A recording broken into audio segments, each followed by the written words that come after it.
இந்த ஜெயலலிதா வந்து மர்டர் பண்ணிட்டாங்க எடுத்தது நான் தான் வந்து அந்த கேஸும் கோர்ட்டில் ஃபைல் பண்ணது. எனக்கு எந்த எவிடன்ஸ் கிடையாது அந்த டைமில். நான் கேஸ் போடும்போது எனக்கு எந்த எவிடன்ஸ் கிடையாது. தான் உண்மை. நான் போய் சொல்லவே விரும்பல. அதுக்கப்புறம் வந்து எனக்கு நிறைய எவிடன்சஸ் கிடைச்சிது.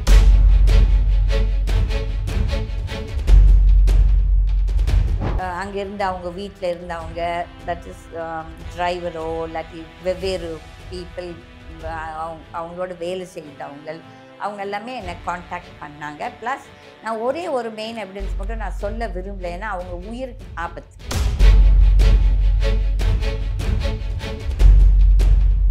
இன்னைக்கு எவ்வளோ இது ஏஐயை வச்சு எவ்வளோ ஜிக்ஸாக் பண்ணலாம். அதை அப்போலோ ஹாஸ்பிட்டல் ரூமா நீங்கள் கன்ஃபார்ம் பண்ணுவீங்களா? நான் பெட் வைக்கிறேன், 10,000 ரூபாய், 20,000 ரூபாய், 1 லட்சம், அது அந்த ரூமா.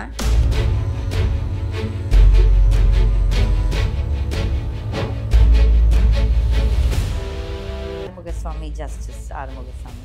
அப்போ வந்து அதில் வந்துட்டு அவர் வந்து எந்த ஒரு சசிகலா பற்றி எதுவுமே ஒரு சந்தேகமும் எழுப்பலை. அப்போ வந்து என்னை வந்து சன் டிவியில் எனக்கு கூப்பிட்டாங்க ஒரு பேட்டி. அப்போ நான் ஒருத்தி தான் தைரியமாக இருந்த சொன்னேன், இந்த மாதிரி ஃபஸ்ட்டு வந்து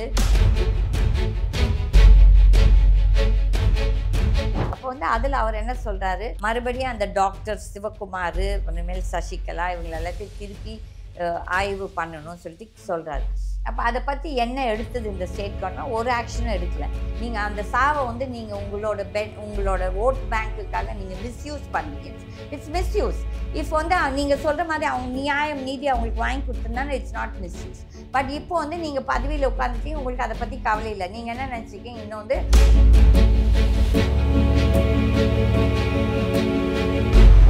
எஸ் குருமூர்த்தியும் ஜோவும் வந்து அவங்க வீட்டுக்கு ஒரு ஜோசியரை கூப்பிட்டுட்டு போய் ஜெயலலிதா அவங்களோட ஜோசியம் பார்த்துருக்காங்க.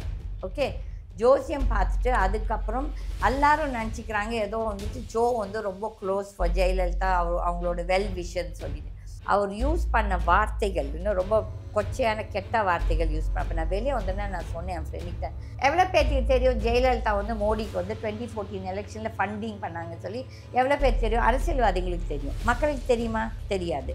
இது கூட நான் ஓப்பனாக சொல்லியிருக்கேன். ஓகே, அப்போ வந்து ஜெயலலிதாவோட வருத்தம் என்னென்னா,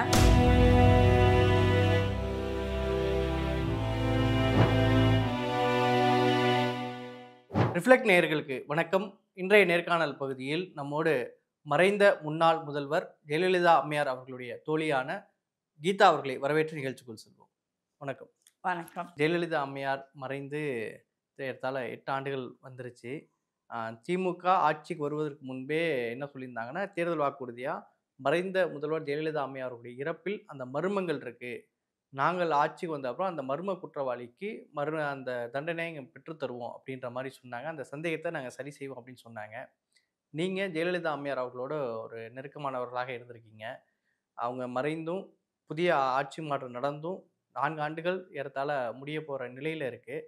அந்த மர்மங்கள்லாம் வெளியே வந்துருச்சுன்னு நினைக்கிறீங்களா? அந்த விசாரணைகள் எந்த நிலையில் இருக்கிறதா நீங்கள் பார்க்குறீங்க? ஐ திங்க் நீங்கள் தான் ஃபர்ஸ்ட் சேனல் இந்த ஒரு ரொம்ப ஒரு நல்ல கேள்வி கேட்டிருக்கீங்க. அதை நான் நிஜமாகவே பாராட்டினேன். முக்கால்வாசி சேனல்ஸ் வந்து அரசியல் அந்த கட்சிக்கு பயந்துக்கிட்டு கேள்விகள் கேட்க மாட்டாங்க. அதில் நான் பாராட்டுறவங்க கேள்வி ஏனென்றால் உண்மைதான். 2021 அந்த உறுதி கொடுக்கல. ஈவன் 2019 பார்லிமெண்ட் எலெக்ஷனுக்கே அந்த டிஎம்கே அண்ட் அலையன்ஸ் பார்ட்டி அவங்க வந்து சொன்ன தேர்தல் இதுலேயே இந்த மாதிரி நாங்கள் ஜெயிச்சு வந்தோம். ஏன்னா அவங்க ஜெயிச்சு வந்தாலும் ஆட்சி அமைக்க போகிறது யாருன்னு தெரியாது. தட் இஸ் சென்ட்ரல் கவர்மெண்ட்டில்.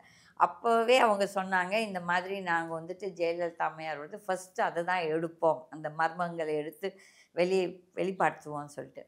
அந்த எலெக்ஷனில் பார்த்தீங்கன்னா actually it was a negative vote for BJP. அதுதான் வந்துட்டு டிஎம்கேக்கு பாசிட்டிவாக போச்சு. பட் இவங்க நினச்சிட்டாங்க ஏதோ மக்கள் ஏதோ பெரிய அவங்களுக்கு தான் பாசிட்டிவ் ஓட் கொடுத்தாங்க. பட் ஆக்சுவலி இந்த கிரவுண்ட் லெவல் உண்மை என்னென்னா, லேடிஸ் நிறைய பேர் எனக்கு தெரிஞ்சு என்கிட்ட நிறைய பேர் என்னோட பேசும்போது சொன்னாங்க, நாங்கள் வந்து அதிமுக ஓட்டர்ஸ், ஆனால் நாங்கள் டிஎம்கேக்கு ஓட் போட்டோம். எதுக்குன்னா ஸ்டாலின் வந்து இந்த மாதிரி ஒரு உறுதி கொடுத்துருக்காரு, இந்த அம்மாவோட சாவை நாங்கள் வெளியே கொண்டு வருவோம்னு சொல்லிட்டு, இல்லைங்களா?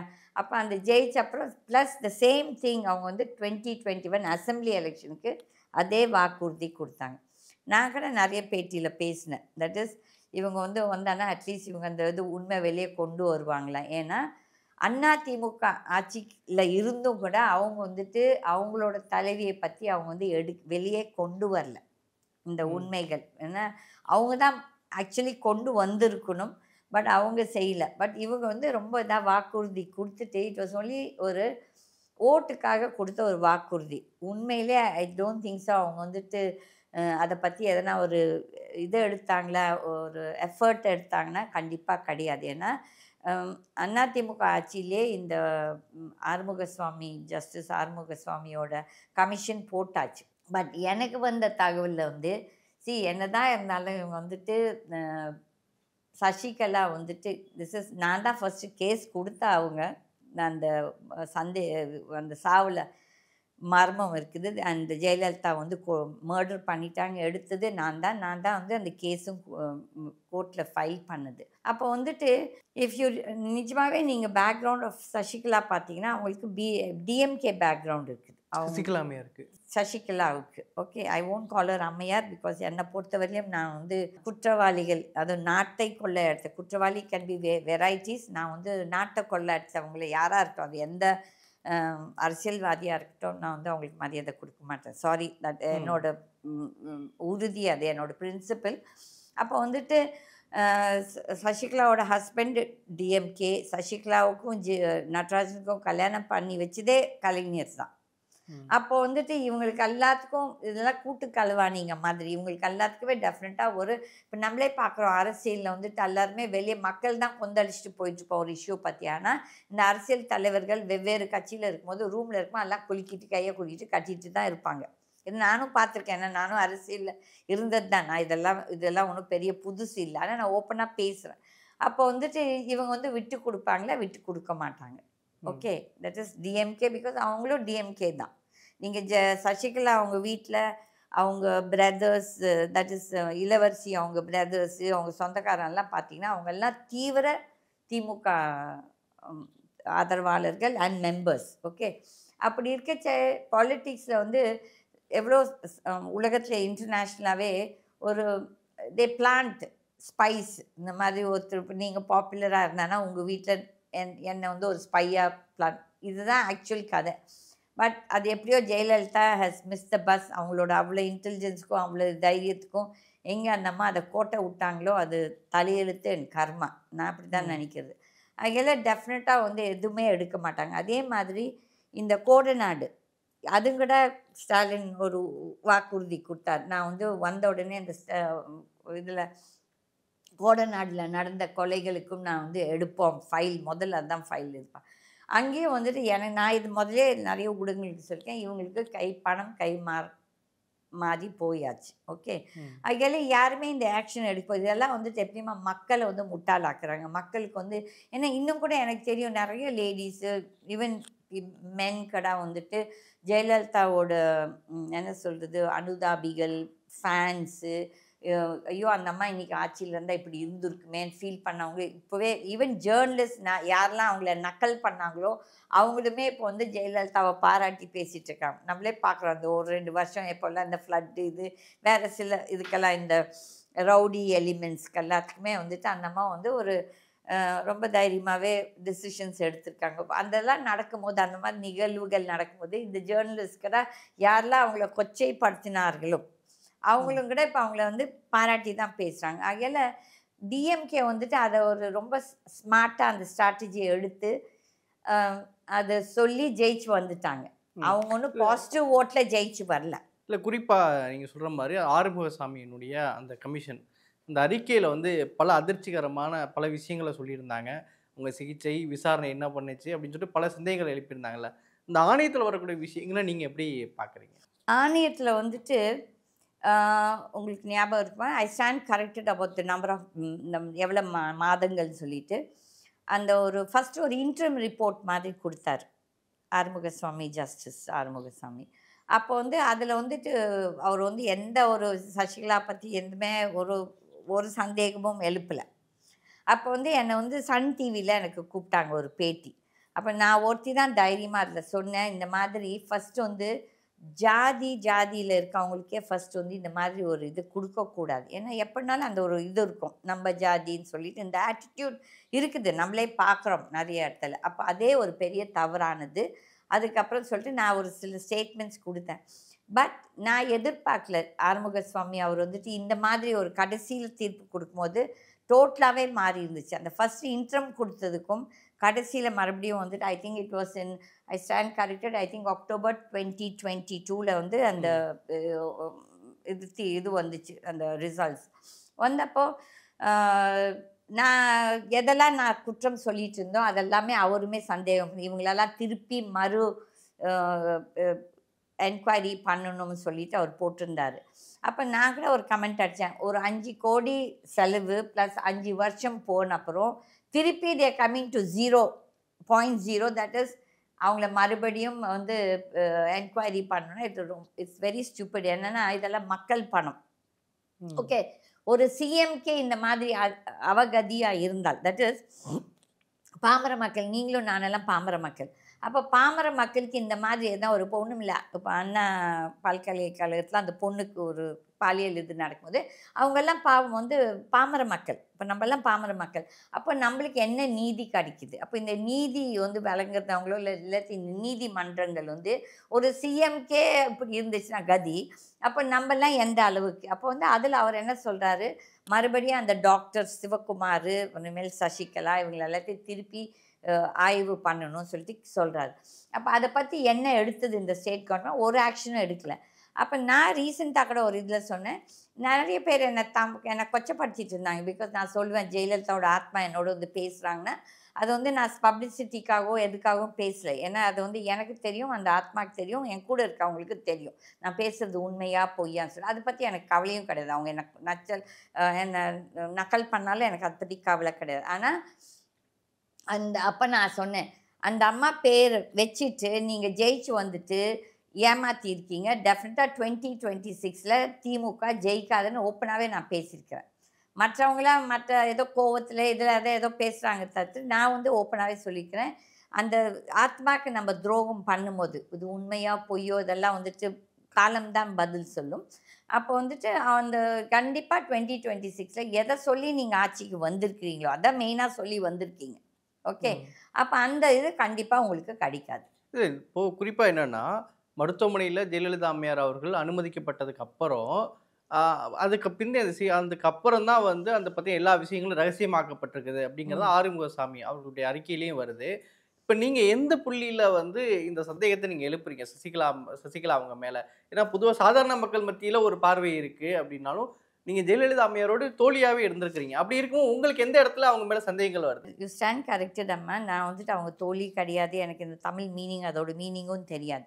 நான் எப்பவும் கிளியராக சொல்லிட்டு இருக்கேன், அவங்க அம்மாவும் எங்கள் அம்மாவும் friends. Okay, we are family friends. நான் ஒன்றும் ரொம்ப அவங்களோட ஜிகிரி தோஸ்ட்லாம் நான் என்றைக்கும் சொன்னதில்லை. ஐ டோன்ட் அந்த பொய்யும் சொல்ல மாட்டேன். ஒரு சிலர் வெளியே கூட சொல்லுவாங்க அவங்க கிளாஸ்மேட், அவங்க வேறு ஸ்கூல் நான் வேறு ஸ்கூல். ஓகே, ஸோ அதெல்லாம் பொய். Okay, but we were family friends சின்னப்போ. அதுக்கப்புறம் பொலிட்டிக்கலாக ஜெயலலிதா வந்துட்டு அன்றைக்கி அந்த டிஎம்கே கவர்மெண்ட் 91 ஜனவரி 31 டிஸ்மிஸ் ஆனது எனக்கும் ஒரு பங்கு இருக்கிறது. அது வந்து ஜெயலலிதாவுக்கு தெரியும், செங்கோட்டையனுக்கு தெரியும், சைதை துரைசாமிக்கு தெரியும். நான் அதை பற்றி நான் பேச விரும்பலை, அதெல்லாம் போன கதை. ஓகே, ஆகையில் நான் வந்துட்டு ஆஸ் அ தோழியாக நான் பேசலை. ஆஸ் அ பொலிட்டிக்கல் நான் வந்து அன்றைக்கி வந்து ஜனதா தளில் நான் வந்து ஜெனரல் செக்ரட்டரியாக இருந்தேன். Okay, I was. ஓகே, அப்போ வந்து விபி சிங் பிரைம் மினிஸ்டர் இருந்தார். அதுக்கப்புறம் சந்திரசேகர் பிரைம் மினிஸ்டர் இருந்தார். சந்திரசேகர் பீரியடில் தான் வந்துட்டு டிஎம்கே கவர்மெண்ட் டிஸ்மிஸ் ஆச்சு. ஓகே, டிஸ்மிஸ் ஆன அப்புறம் இவங்க வந்து ஆட்சிக்கு வந்தாங்க. ஆகையில் ஜெயலலிதா அவங்களுக்கு தெரியும், அவங்க சிஎம் ஆனதில் எனக்கு என்ன பங்கு இருக்குதுன்ட்டு அவங்களுக்கும் செங்கோட்டையனுக்கும் தெரியும். இதெல்லாம் நான் ப்ரூவ் பண்ண முடியாது. ஏன்னா இதெல்லாம் வந்துட்டு அவங்க செத்து போயாச்சு. செங்கோட்டையன் வந்து இன்றைக்கி வெளியில் வந்து அதை பேசுவாரா தெரியாது. ஓகே, ஆனால் யாருமே என்னை சேலஞ்ச் பண்ணதில்லை. நான் எவ்வளோ தடவை இதை பேசியிருக்கேன். யாருமே என்னை வந்து தைரியமாக இருந்தால் வந்து கேஸ் போட்டுட்டேன். எனக்கு அதை பற்றி நான் ப்ரூவும் பண்ணுவேன். ஏன்னா அதுக்கு வந்து சென்ட்ரல் கவர்மெண்ட்டில் அன்றைக்கி இருந்த minister, home ministers for state வந்துட்டு அவர் இன்றைக்கி இன்னும் உயிரோடு இருக்கார். அவர்கிட்ட நான் பேட்டி எடுக்க வைப்பேன். அதெல்லாம் நான் எனக்கு இந்த பொய் சொல்லி அரசியல் பண்ணணுமோ இல்லாட்டி பப்ளிசிட்டி வாங்கினா ரெண்டும் கிடையாது. அப்போ வந்துட்டு இத வந்து அவங்க வந்தாச்சு, ஆட்சிக்கு வந்தாச்சு. இது அ அ என்னன்னா, இந்த ஜெயலலிதா செத்தது வந்து எப்படி நீங்கன்னு கேட்குறீங்க. நீங்க எப்படி இந்த மாதிரி ஒரு அவதூறு வச்சிருக்கிறீங்க? எப்படி சந்தேகம் வச்சிருக்கீங்க. டவுட் சந்தேகம் எப்படி படுறீங்க? எனக்கு வந்து நான் ஓப்பனாவே சொல்றேன். நான் எல்லா இடத்துலயும் சொல்லியிருக்கேன். எனக்கு வந்து கடவுள் சொல்லி தான். எனக்கு ஃபர்ஸ்ட்டு வந்து என் கடவுள் தான் என்ன சொல்லுச்சு, "நீ கேஸ் போடு, அவள கொன்னுட்டாங்கன்னு" சொல்லிட்டு சொன்னது கடவுள். எனக்கு எந்த எவிடன்ஸ் கிடையாது அந்த டைம்ல. நான் கேஸ் போடும்போது எனக்கு எந்த எவிடன்ஸ் கிடையாது. இதான் உண்மை.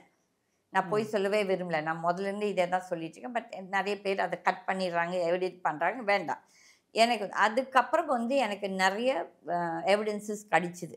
தட் இஸ் அங்க இருந்த அவங்க வீட்ல இருந்தவங்க, தட் இஸ் டிரைவரோ இல்லாட்டி வெவ்வேறு பீப்பிள் அவங்களோட வேலை செய்தவங்கள், அவங்க எல்லாமே என்ன கான்டாக்ட் பண்ணாங்க. ப்ளஸ் நான் ஒரே ஒரு மெயின் எவிடன்ஸ் மட்டும் நான் சொல்ல விரும்பல. ஏன்னா அவங்க உயிருக்கு ஆபத்து. ஏன்னா அவங்கலாம் பாவம் தே கம் ஃப்ரம் ரொம்ப ஆர்டினரி பேக்ரவுண்ட். ஓகே. அதில அது நம்பிக்கை துரோகம் நான் செய்ய விரும்பல. அப்படின்னு என்னைக்குனா வந்துச்சுன்னா நான் தைரியமா பேசுவேன். பட் அப்பவும் அந்த நபரோட பேர் நான் குடுக்க மாட்டேன். ஏன்னா அவங்க உயிருக்கு ஆபத்து. ஏன்னா அவங்கலாம் they come from very ordinary family backgrounds. அப்போ வந்து எனக்கு அப்படி இருக்கும்போது, எனக்கு வந்து சப்சிக்வென்ட்டா ஐ காட் இது மாரி நெறைய எவிடன்ஸஸ் ஐ டிட் கெட். ஏன்னா நான் கேஸ் ஃபைல் பண்ணும்போது இட்ஸ் ஒன்லி கடவுள். கடவுள் தான் எனக்கு சொன்னாரு, "அவள கொன்னு போட்டாங்க. நீ கேஸ போடு." அப்ப நான் வந்து தீபாவ தான் ரிக்வெஸ்ட் பண்ணேன். கீதா தீபா உனக்கு வந்துட்டு அத்தை, நீ தான் வந்து இந்த நியாயத்த கேட்கணும்னா, அப்ப தீபா வந்துட்டு, "ஆ எனக்கு நான் கோர்ட் கேஸ்க்கெல்லாம் போமாட்டேன் ஆன்டி. நான் வந்துட்டு பொதுச் செயலாளர் ஆவணும். நான் சிஎம் ஆவணும்." தட் இஸ் பேராசை. அவங்களுக்கெல்லாம் அந்த பாசம் இதெல்லாம் யாருக்குமே இல்ல. நான் வந்து I am not really a fan of Jayalalithaa. Till she died. ஆனா அவங்க இறந்த அப்புறம் அவங்களுக்கு நிஜமாவே மனசார ஒருத்தரு ஃபீல் பண்ணாங்கன்னு சொன்னா, கண்டிப்பா அது நான் தான் இருக்கணும். ஏன்னா, எனக்கு வந்து அவங்க நிஜமாவே நான் வந்து அவங்கள ஒரு தலைவியோ, இல்லாட்டி ஒரு பெரிய அப்படிலாம் நான் என்னைக்கும் சொல்லவும் மாட்டேன், ஏத்துக்கவும் மாட்டேன். ஓகே. பட் அவங்கள வந்து எல்லாரும் சேர்ந்து நயவஞ்சகம் பண்ணி, மொத்தம் கட்சியும் எல்லாருமே இன்னைக்கு கட்சியில இருக்கவங்கலாம், இந்த மந்திரியா இருந்து சம்பாதிச்சவன், வச்சவன், பதவியில இருந்தவங்கலாம் ஒருத்தருக்கும் அந்த அம்மா மேல நிஜமாவே அந்த உண்மையான பாசமும் இல்ல. இல்ல ஏன்னா நயவஞ்சகம் அப்படின்னு நீங்க ஒரு வேர்ட் யூஸ் பண்றீங்க. நயவஞ்சகம்னா ஏன் அந்த மினிஸ்ட்ரிஸ் மேல அந்த நயவஞ்சகம்னு ஏன் சொல்றீங்க? நான் சொல்றேன் இருங்க. வந்துட்டு ஃபர்ஸ்ட் அத முடிச்சிடலாம் வந்துட்டு. அப்ப இந்த இது இருக்கும்போது எனக்கு எவிடன்ஸ் கிடையாது. பட் எவிடன்ஸஸ் அதுக்கப்புறம் எனக்கு கிடைச்சது. கிடைச்ச அப்புறம் வந்துட்டு நீங்க ஒரே ஒரு சிம்பிள் இது பாருங்கம்மா. நான் நெறைய பேத்துக்கிட்ட கேட்டுருக்கேன். நீங்க என்ன இந்த கொஸ்டின் கேட்கும்போது. நீங்க வந்து அவங்களோட அந்த மெடிக்கல் ரிப்போர்ட்ஸ் படிச்சீங்களா? கேட்டா யாருமே வந்துட்டு படிச்சேன்னு சொல்ல மாட்டாங்க. வேணா ஒரு சிலர் மட்டும் பொய் சொல்றதுக்கு ஆமான்னு சொல்லுவாங்க. அப்ப நான் ஒரே ஒரு கேள்வி கேட்பேன். அவங்களோட ஆக்ஸிஜன் லெவல் என்ன இருக்குது? ஓகே. இன்னைக்கு காலையில இதே டாபிக் தான் நாங்க பேசிட்டு இருந்தோம். வேற ஒரு டாபிக்ல. அதையும் நான் சொல்றேன் என்ன ரீசன்.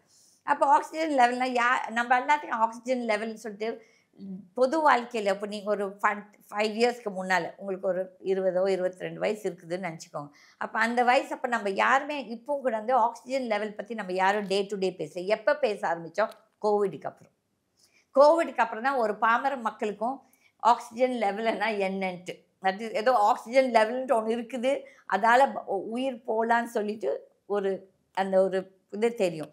அப்போ வந்து ஜெயலலிதா அவங்க ஆக்ஸிஜன் லெவல் வந்துட்டு அவங்கள அந்த இதில என்ன ஆம்புலன்ஸ்ல ஏத்தும்போது 48%. 48% is a dead body. Okay. அப்ப நான் நெறைய டாக்டர்ஸ் கிட்ட கேட்டுருக்கேன். வாட் இஸ் ஆக்ஸிஜன் லெவல் ஒரு மனுஷனுக்கு சாவறதுக்கு? தட் இஸ் இட் டிஃபர் ஒரு 1, 2 இப்படி அப்படி இருக்கலாம். அப்ப கேட்டேன்னா யாருமே அந்த பதில் குடுக்கல. எனக்கு அந்த ரிப்போர்ட் கிடைச்ச உடனே நான் என்ன பண்ணேன், நான் நான் டாக்டர் கிடையாது. But at least I read a lot. எனக்கு வந்து அந்த இன்ட்ரெஸ்ட் இருக்குது. My daughter is a doctor. நான் வந்துட்டு என்னோட ஃப்ரெண்ட் ஒருத்தரு அ அவங்க ஹஸ்பண்ட் வந்து எம்எம்சில ப்ரொஃபஸரா இருந்தார். Famous doctor. நான் அவர்கிட்ட தான் ஃபர்ஸ்ட் எடுத்துட்டு போனேன். பிகாஸ் இஸ் அ நான் கான்ட்ரோவர்ஷியல் பெர்சன். அவர் எடுத்த உடனே ஃபர்ஸ்ட் திங் அவர் என்ன சொன்னார், "Geetha this is a dead body Geetha." நான் சொன்னேன் அவர் வந்து நம்மள விட வயசுல பெரியவர். நான் சொன்னேன், "அண்ணா இது எனக்கு நானும் அதுதான் நினச்சேன். அதான் அந்த இடத்துல வந்து ஒரு சந்தேகம் அண்டர்லைன் பண்ணி ஒரு கொஸ்டின் மார்க் போட்டு இப்படி போட்டேன். இம்பார்ட்டன்ட்ன்ட்டு. ஏன்னா it was all by intuition தான். ஏன்னா எனக்கு வந்து நிஜமாவே ஆக்ஸிஜன் லெவல் வந்து எதுவும் தெரியாது. I am not a doctor. Okay. அத போட்டோனே அதுக்கப்புறம் வந்துட்டு ஆஸ்திரேலியாலேருந்து என் ஃப்ரெண்ட் எனக்கு வேண்டியவர். அவர் வந்து கொஞ்சம் எம்ஜிஆருக்கு வேண்டியவங்க. அவங்க அந்த காலத்து தியேட்டர்லாம் வச்சுருந்தாங்க. அவங்க அங்கிள் கிட்ட காட்டும்போது, அவரும் அத இதுதான் சொன்னாரு. It's a dead body. 3வது சொன்னது என் டாட்டர். மை டாட்டர் அத பார்த்தேன், "mummy this is a dead body மம்மின்னு" சொல்லிட்டு அப்போ வந்துட்டு இப்போ இந்த அந்த அப்போலோ ஹாஸ்பிட்டலு இந்த இவ்வளோ டாக்டர்ஸ் இவங்கெல்லாம் உலகமே பார்த்துட்டு இருக்குது. அப்போ யாருக்குமே அந்த 48% புரியல. இல்ல மருத்துவமனையில இருக்கும்போது, இல்லை அங்க இல்லை அவங்க சாப்பிடுற மாரிலாம் ஒரு வீடியோக்கள் வெளிய வந்துச்சு. வீடியோ நீங்கள் பார்த்தீங்களா? இன்னைக்கு எவ்வளோ இது ஏஐ வச்சு எவ்வளோ ஜிக்ஸாக் பண்ணலாம். அதான் அப்போலோ ஹாஸ்பிட்டல் ரூமா நீங்கள் கன்ஃபார்ம் பண்ணுவீங்களா? நான் பெட் வைக்கிறேன். ரூ. 10,000 ரூ. 20,000 1,00,000 அது அந்த ரூமா? இன்ஃபேக்ட் அந்த பேட்டி அந்த படம் வந்தப்போ அந்த ஆர்கே நகர் எலெக்ஷன் நடக்கும்போது தான் அது வெளியே வந்துச்சு. வெளியே வந்தோடனே என்னை வந்து இந்தியா டுடே என்னை பேட்டி எடுத்தாங்க அந்த இதை பற்றி. அப்போ நான் சொன்னேன், திஸ் இஸ் ஆல் இது zigzag. Hyder it should be Siruthavur வீடு இல்லாட்டி கோடநாட்டில் ஏதோ ரூமு.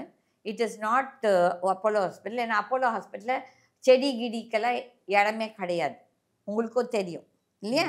அப்போ வந்து நீங்கள் அந்த பேக்ரவுண்டில் பார்த்தீங்கன்னா ஒரு இந்த செடி இருக்கும். தமிழில் எந்த செடி எனக்கு சொல்ல தெரியல. It's a palm. ஓகே. அப்போ வந்துட்டு அந்த செடி எங்கேருந்து வச்சுன்னு எனக்கு அந்த பேட்டி முடிஞ்ச உடனே எனக்கு ஒரு ஃபோன் கால் வந்துச்சு.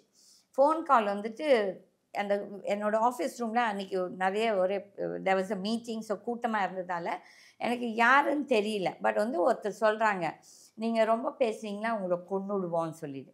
நான் நினச்சேன் சரி ஏதோ ஒருத்தர் பேசுகிறா, நம்மளும் பெருசாக அதுக்கு இம்பார்ட்டன்ஸ் நான் கொடுக்கல. சரி அதோடு விட்டுட்டேன். அதுக்கப்புறம் நான் வந்து அந்த மீட்டிங்கெல்லாம் முடிச்சுட்டு லஞ்ச் சாப்பிட்டுட்டு காரில் மெட்ராஸ்க்கு கிளம்பி வந்துட்டு போது என் செக்யூரிட்டிகிட்ட சொன்னேன், இது செல்ஃபோனில் தானே இந்த ஃபோன் வந்துச்சு, யார் நம்பர்னு செக் பண்ணேன். It was a landline number. Landline number அப்போ யார் இப்போ அந்த ட்ரூ காலர் எல்லாம் இருக்குதுல்ல. So she went and checked out. It was from TTV வீட்டிலேருந்து. அப்போது இட் இஸ் பகிரங்கமாக. So I gave a police complaint. நான் அந்த இதை வச்சு அது அந்த இது எடுப்பீங்களா? ஐ எம் நாட் வெரி இது technically I am not a savvy person. ஆனால் என்னோட செக்ரட்டரிக்கு வந்து இதெல்லாம் சேர்த்தேன். உடனே அந்த ஃபோட்டோ ஷாட் அதை எடுத்து போட்டு அதுக்கப்புறம் we gave that also Mylapore DC ஆஃபீஸில் தான் கொடுத்தோம். But no action was taken. ஏன்னா அன்றைக்கி வந்து அவங்க வந்து அதிமுக ஆளும் கட்சி. பட் ஆனாலும் வந்து எல்லாம் அவங்களுக்கு எப்படி தெரியுமா, இப்போ உங்களுக்கு வேணும்னு அவங்களுக்குள்ளார என்ன நடக்குதோ நம்மளுக்கு தெரியாது. ஆனால் வெளியே மட்டும் ட்ராமா போடுறாங்க. இதெல்லாம் நான் உண்மையாகவே கொடுத்தேன். எனக்கு ஒன்றும் பயம் கிடையாது. என்னை எவ்வளோ மிரட்டி பார்த்தாங்க. நான் அந்த கேஸ் போட்டதுக்குலாம் என்னை எவ்வளவோ மிரட்டி பார்த்தாங்க. அப்போ வந்துட்டு அந்த 48% ஆக்சிஜன் லெவல் இருக்கும்போது எப்படி இந்த டாக்டர்ஸ் எல்லாம் இப்படி இவ்வளோ ஒரு பொய்யை பேசியிருக்காங்க. அப்போ ஜஸ்டிஸ் ஆறுமுகசாமி அந்த 3 ரிப்போர்ட்டையும் பார்க்கலையா? அப்போ அவர் அந்த கேள்வி கேட்கலையா? தட் இஸ் 48% தான் இருக்குன்னா அப்போ அவங்களுக்கு எவ்வளோ டாக்டர்ஸ் அவர் ஒரு டீம் வச்சுருக்கலாம்ல. அந்த என்கொயரி கமிஷனில் அவர் வந்து ஒரு 2-3 எக்ஸ்பர்ட் டாக்டர்ஸை வச்சுக்கலாம். அந்த டாக்டர்ஸை வச்சு இந்த அப்போலோ டாக்டர்ஸ் இந்த கேள்வி கேட்டாங்களா? கேட்கல. நான் ஒருத்தி தான் அந்த கேள்வி கேட்டுகிட்டே இருக்கிறேன். இது நாள் மட்டும் எந்த ஊடகமும் அந்த கேள்வி கேட்கல. அதே போல் இன்னொரு விஷயம் என்ன சொல்கிறாங்கன்னா, அந்த ஆறுமுகசாமி அவங்களோட அறிக்கையிலேயே வரக்கூடிய ஒரு செய்தி, 2012லேருந்து ஜெயலலிதா அம்மையார் அவங்களுக்கும் சசிகலா அவங்களுக்கும் ஒரு சண்டை இருந்திருக்குது. ஒரு சமூக போக்கே இல்லை, ஒரு சுமூகமான ஒரு போக்கு இல்லை அப்படின்ற மாதிரி சொல்லியிருக்காங்கல்ல. அதை பற்றி உங்களுக்கு தெரியுங்களா? அதை பற்றி உங்களுடைய பார்வை என்ன? அதை பற்றி என் பார்வை இட்ஸ் நாட் 2012 அம்மா. சி ஃப்ரம் த பிகினிங்குமே அந்த அம்மா வந்து ஒரு தங்க கூண்டு கிளி. ஜெயலலிதா ஒரு சொத்திய கூண்டு கிளி. உண்மைக்கு மக்களுக்கு தான் அவங்க ஒரு ஏன்னா இரும்பு மனிஷி, பெரிய ஒரு டெரரிஸ்ட் மாதிரி. பட் நோ, ஆக்சுவலி அவங்க வந்து ஒரு கூண்டு கிளி. ஓகே. 2011லேயே அவங்கள வெளியில் அமிச்சாங்க. தட் உங்கள் எல்லாத்துக்குமே விடும். ஏன்னா நான் ஒன்றும் இது புதுசாக சொல்லலை. அதுக்குமே நான் சொன்னேன் எதுக்காக வெளியே அனுப்பப்பட்டாருன்னு சொல்லி. They made an attempt. That is ஜெயலலிதாவோட டாக்டர் மேலேயே அவங்களுக்கு எல்லாத்துக்குமே பாய்சன் கொடுத்து அவங்கள கொல்றதுக்கு பண்ணி யாரோ ஒருத்தர் அங்கே இறந்து அப்புறமேல் அது ஒரு பெரிய இஷ்யூ ஆயிருக்கு. ஓகே. அதுக்கு வந்துட்டு போலீஸ்க்கு தெரியும்.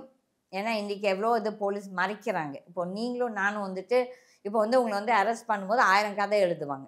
6 மணிக்கு அரெஸ்ட் பண்ணிவிட்டு காலையில் 6 மணிக்கு அரெஸ்ட் பண்ணேன்னு சொல்லுவாங்க. அந்த மாதிரி பொய் பேசுகிறவங்களும் இருக்காங்க. ஆகையில் அன்றைக்கி அங்கே நடந்த நிகழ்வுகளுக்கு எவிடன்ஸ் கிடையாது. ஐதர் இட் இஸ் ஜெயலலிதா ஆத்மா, அதுக்கப்புறம் அங்கே இருந்த ஆஃபீஸர்ஸ். அவங்க தான் நான் சொல்கிற ஸ்டேட்மெண்ட்டுக்கு உண்மையாக பொய்யான்னு சொல்லணும். இல்லை அப்படி நீங்கள் சொல்கிற மாதிரி இருந்துச்சுன்னா மறுபடியும் அவங்கள வந்து தன்னோட வச்சிருக்க மாட்டாங்கல்ல. இல்லை நான் அதுக்குமே பதில் கொடுத்துருக்கேன். அவங்கள வெளியே அனுப்பிச்சி போட்டு இவங்க அந்த அம்மா வந்து அப்போ வந்து அந்த ஒருத்தர் பேர் என்னங்க, நான் I'm very bad at names. அந்த புலவரோட பையன் ஒருத்தர் அங்கே இருந்தார்ல ஜெயலலிதா அவங்க வீட்டில் ஆஸ் அ செக்ரட்டரி. இந்த வீட்டில் அவர் கூட அந்த பெரிய முடி சாமியார் ஆயிட்டார்லாம் கூட சொல்லிட்டு இருந்தாங்க. அவரையும் எல்லாத்தையுமே வெளியே அனுப்பிச்சிட்டாங்க. அப்போ அங்கே இருந்தது வந்து ஒரே ஒரு தம்பி தான். அவன் வந்து ஒரு தெலுங்குக்கார பையன். ம். ஓகே. ஜெயலலிதா கூட அப்போ வந்துட்டு சசிகலா எல்லாத்தையும் வெளியே அனுப்பிச்சப்போ ஒரு தெலுங்கு பாய். ஓகே. அப்போ வந்துட்டு அவங்கள வந்து ஜெயலலிதா சசிகலா திருப்பி வீட்டுக்கு வந்தோன்னே அந்த பையனை வெளியே அனுப்பிச்சிட்டாங்க. ஓகே. அங்கே நடந்த நிகழ்வுகள் இது உண்மை. ஓகே. ஒரு அங்கே இருந்த ஒரு ஜோசியர் எனக்கு வேண்டிய நான் யார் பேரும் கொடுக்க மாட்டேன். ஏன்னா எல்லாருமே பயந்துக்கிறாங்க. என்னன்னா ஐயோ எங்கள் உயிருக்கு ஆபத்துன்னு சொல்லி. அப்போ வந்து இந்த குருமூர்த்தியும் ஜோவும் வந்து அவங்க வீட்டுக்கு ஒரு ஜோசியரை கூப்பிட்டுட்டு போய் ஜெயலலிதா அவங்களோட ஜோசியம் பார்த்துருக்காங்க. ஓகே. ஜோசியம் பார்த்துட்டு அதுக்கப்புறம் எல்லாரும் நினச்சிக்கிறாங்க ஏதோ வந்துட்டு ஜோ வந்து ரொம்ப க்ளோஸ் ஃபார் ஜெயலலிதா அவங்களோட வெல் விஷன் சொல்லிட்டு. இது மற்றவங்க சொல்கிறது கிடையாது. எனக்கு வந்து நானே விட்னஸ் ப்ளஸ் என்னோட கட்சியில் இருக்க ஒருத்தர் ஈரோட்காரரு.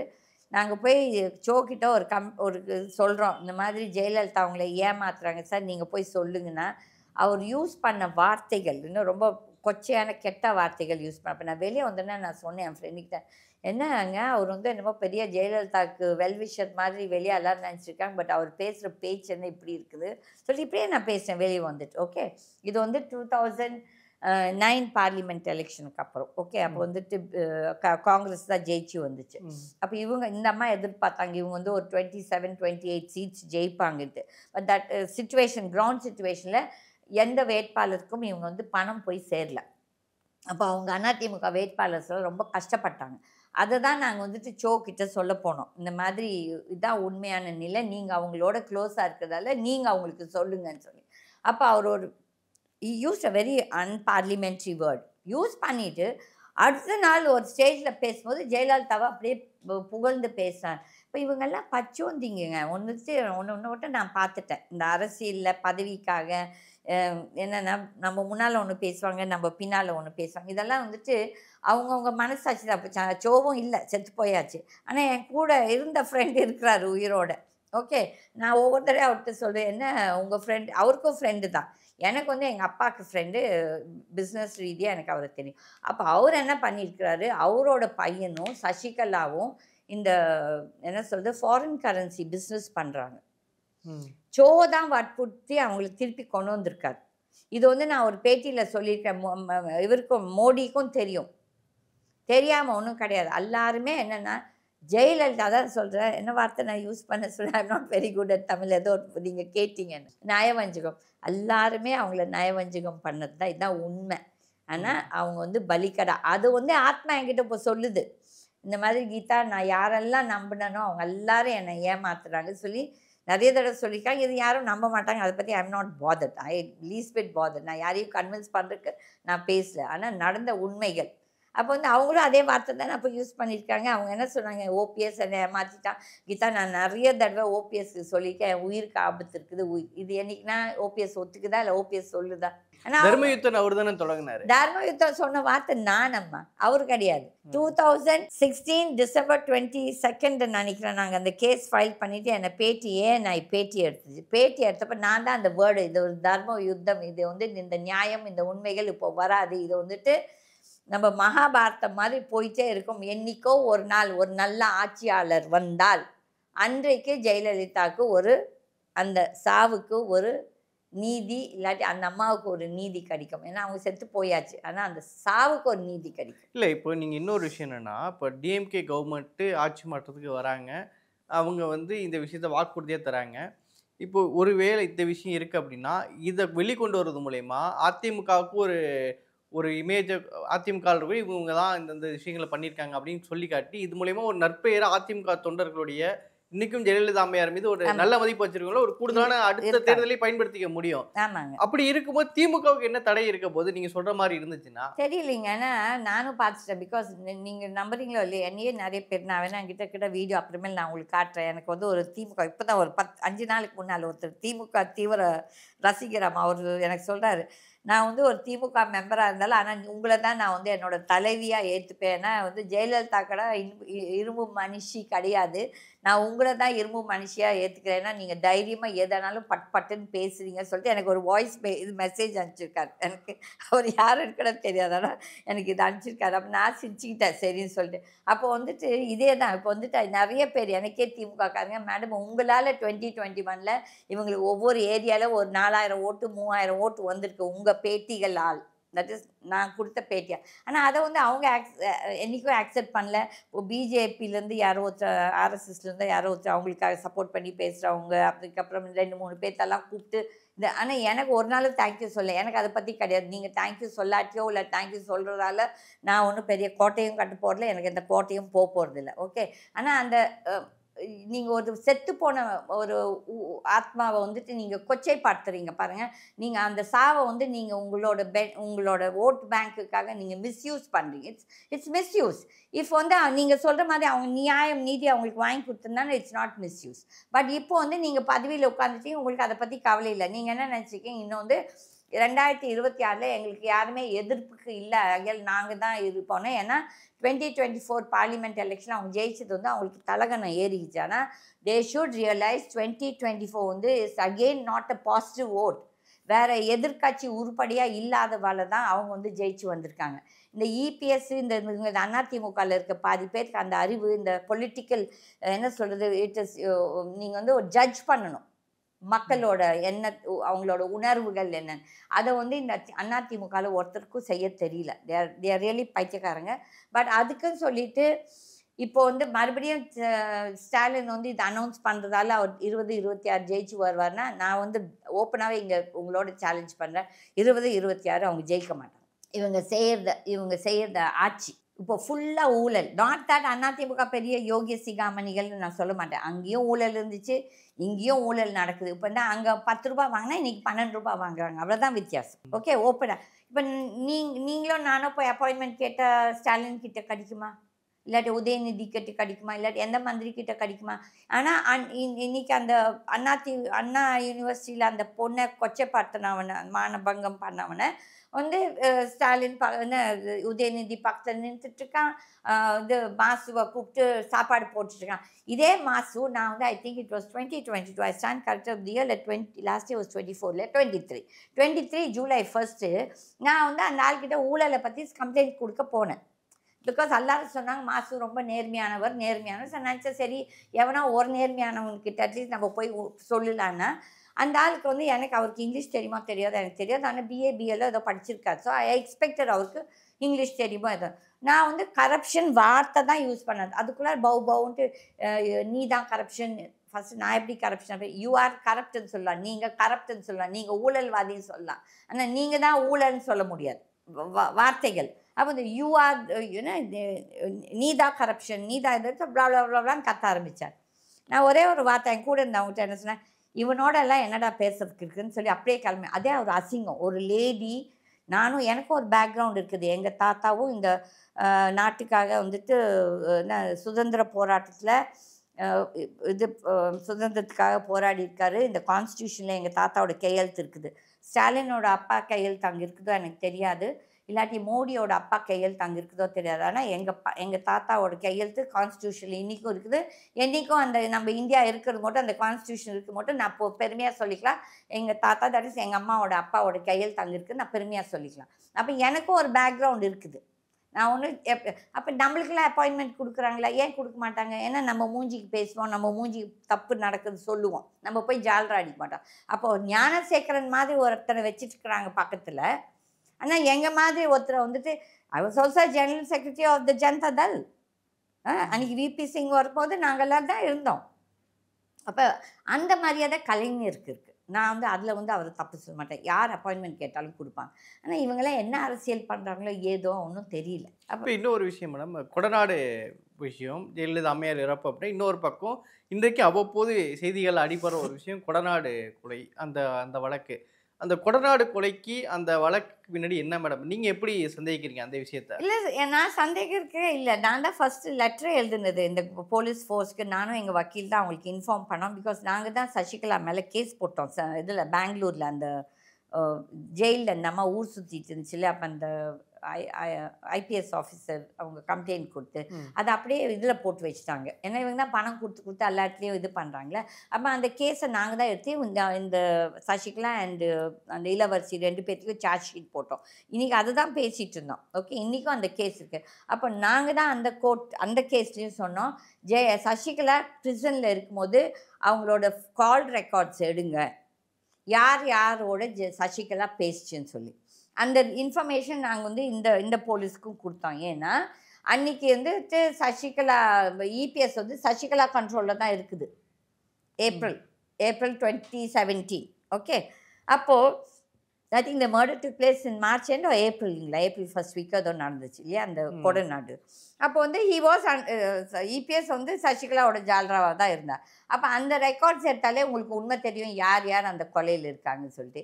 இதில் என்னென்னா எல்லா பெரிய அரசியல்வாதிகளும் அரசியல் கட்சிகளும் பெரிய பணம் மாற்றம் நடந்திருக்கு. ஏன்னா அங்கே கோடநாட்டில் எஸ் தேவோ பணம் இருந்திருக்குது, அதை வந்துட்டு பிஜேபி ஒரு பங்கு எடுத்திருக்குது. இந்த இபிஎஸ் இந்த கூட்டம் எல்லாம் இந்த எஸ்பி வேலுமணி அந்த கோயம்புத்தூர்லேருந்து அந்த கூட்டம் எல்லாமே நிறைய பேர் இதில் பணம் பண்ணியிருக்காங்க. அதனால இந்த அரசியல்வாதிகள் வந்து கொள்ளை அடிக்கும் போது எல்லாம் கூட்டு கல்வானிங்க கையை செத்திப்பாங்க. அதுக்கப்புறம் வெளியே மட்டும் வந்து காக்கான்னு கத்துவாங்க. நம்ம முட்டா ஜனங்க நம்ம ஐயோன்னு சொல்லுவான் தவிர்த்துட்டு நிஜமாவே அவங்கெல்லாம் எதிரிங்கன்னா எதிரி கிடையாது, அவங்கெல்லாம் கூட்டு களவாணிகள். ஸோ அதனால இதெல்லாம் வந்துட்டு காலம்தான் பதில் சொல்லணும். யாரோ ஒரு நல்ல ஆட்சியாளர்கள், தட் இஸ் ஒரு நல்ல பொலிட்டீஷியன் வரணும். இந்த உண்மைகளை வெளியே எடுத்தால் தான் இந்த உண்மைகள் வெளியே வரும். ஏன்னா என்னோடய பேட்டியிலே நிறைய பேட்டியில் நான் சொல்லியிருக்கேன், இதுக்கு மோடிக்கும் சம்மந்தம் இருக்குதுன்னு சொல்லும்போது என்னை வந்து ஒரு பிஜேபி இந்த மாதிரி இப்போ இந்த ஊடகங்கள் வந்து இப்போ நிறைய பேர் வந்து இண்டிபெண்ட்டாக நடத்துகிறவங்க இருக்காங்க. ஒரு சிலர் வந்து டிஎம்கே சப்போர்ட்டர்ஸாக இருக்கிறாங்க, ஒருத்தர் அதிமுக சப்போர்ட்டராக இருக்காங்க, ஒருத்தர் வந்து பிஜேபி சப்போர்ட்டர். அந்த மாதிரி ஓப்பனாகவே தெரியுது. அவங்க வந்துட்டு நம்ம என்ன பேசும்போது கட் பண்ணிடுவாங்க. கட் பண்ணிட்டு போட்டோம். ஐ எம் நாட் பாதர். எனக்கு இதால் வந்து என்னோட பொழப்பும் கிடையாது, ரெண்டும் கிடையாது. இது வந்து ஐ எம் ஒன்லி வாண்டிங் மக்களுக்கு உண்மை தெரியணும். ஓகே, அப்போ வந்துட்டு அந்த இதில் வந்து எனக்கு அது பிஜேபி இதுன்னு தெரியாது. அதுக்கப்புறம் தான் எனக்கு வந்து ஒருத்தர் ஆர்எஸ்எஸ்கார் சொன்னால், ஐயோ கீதமா அது வந்து பிஜேபிக்காரனதுன்னு சொல்லிட்டு, அந்த பேசு தமிழா பேசுன்னு சொல்லி ஒரு ஊடகம். ஓகே, நான் பேரை சொல்கிறேன், நான் யார் பற்றி அப்போ வந்து அதில் ஒரு தம்பி கேட்டார், நீங்கள் எப்போ பார்த்தா வந்து மோடின்னு சொல்கிறீங்களே, உங்களே பிரைம் மினிஸ்டர்ஸ் ஆஃபீஸ் உங்களை அரெஸ்ட் பண்ணலன்னு சொல்லி கேட்டாங்க. அப்போ நான் சொன்னேன், அந்த கேள்வி நீங்கள் என்ன கேட்கக்கூடாதுங்க, நீங்கள் அந்த கேள்வி வந்து பிரைம் மினிஸ்டர் ஆஃபீஸ்க்கு ஃபோன் பண்ணி ஏன் நீங்கள் அந்த அம்மாவை இன்னும் அரெஸ்ட் பண்ணலன்னு சொல்லி கேட்கணும். இதானே நான் எப்படி இந்த இதுக்கு பதில் சொல்லுவேன்? இப்போ உங்களுக்கு சந்தேகம் மோடியை நோக்கி இருக்குதா இந்த விஷயத்தில்? டெஃபினட்டாக இது நான் என்னோட பேட்டிகள் அப்போவே நான் சொல்லியிருக்கேன், இல்லை எல்லாருமே இன்வால்வ்டு. ஆனால் என்ன வந்து இதில் வந்து ஜெயலலிதா பலிக்கிறா. எதுக்கு நான் சொல்கிறேன்னா, அன்றைக்கு வந்து ஜெயலலிதா உயிரோடு இருந்திருந்தாங்கன்னா உங்களுக்கே தெரியும், இந்த தாட் நம்மளுக்கு யாருக்குமே போய் இப்போ நான் வந்து எடுத்து தான் சொல்கிறது நடந்த உண்மைகள். அந்த எலெக்ஷனில் ஜெயலலிதா என்ன சொன்னாங்க, மோடியா லேடியான்னு போட்டி இருந்துச்சு. ஓகே, எவ்வளோ பேருக்கு தெரியும் ஜெயலலிதா வந்து மோடிக்கு வந்து 2014 எலெக்ஷனில் ஃபண்டிங் பண்ணாங்கன்னு சொல்லி எவ்வளோ பேர் தெரியும்? அரசியல்வாதிகளுக்கு தெரியும், மக்களுக்கு தெரியுமா? தெரியாது. இதுக்கு தான் நான் ஓப்பனாக சொல்லியிருக்கேன். ஓகே, அப்போ வந்து ஜெயலலிதாவோட வருத்தம் என்னென்னா, தட் இஸ் நான் இந்த ஆளுக்கு இவ்வளோ ஹெல்ப் பண்ண அப்புறம் கூட என்னை வந்து இந்த கேஸில் இது பண்ணிட்டாருன்னு சொல்லிட்டு இந்த அசட்ஸ் கேஸில். ஓகே, அப்போ வந்து இந்த அம்மா எதிர்த்து தான் இருந்தாங்க. ஓகே, அப்போ வந்து இந்த பிரசிடென்ட் எலெக்ஷன் வரும்போது இவங்களுக்கு வந்து அப்போ அதிமுகவுக்கு வந்து நம்பர் ஆஃப் அந்த ஓட்ஸ் இருந்துச்சு ஃபார் பிரசிடென்ஷியல் எலெக்ஷன். டெஃபினட்டாக ஜெயலலிதா வந்து பிஜேபிக்கு சப்போர்ட் பண்ணிக்க மாட்டாங்க. அப்போ வந்து அவங்க தோற்றுருப்பாங்க. அந்த பிரசிடென்ஷியல் கேண்டிடேட் வந்து அவர் பேர் கோவிந்த், இந்த பழைய பிரசிடென்ட் ராம்நாத் கோவிந்த், அவர் அது. அப்போ அவர் தோற்றுருப்பார். அப்போ அது ஒரு கேவலம். ஒரு ஆளுங்கட்சிக்கு வந்து அவங்க பிரசிடென்ஷியல் கேண்டிடேட். அப்போ இது எல்லாரும் வந்து கூட்டு களவாணிகள். இதில் பலிக்கடை ஆனது வந்து ஜெயலலிதா. சரிங்க மேடம். நிகழ்ச்சியில் பங்கேற்று உங்களுடைய கருத்துக்களை பயந்து கொண்ட மிக்க நன்றி. தேங்க்யூ, நன்றி.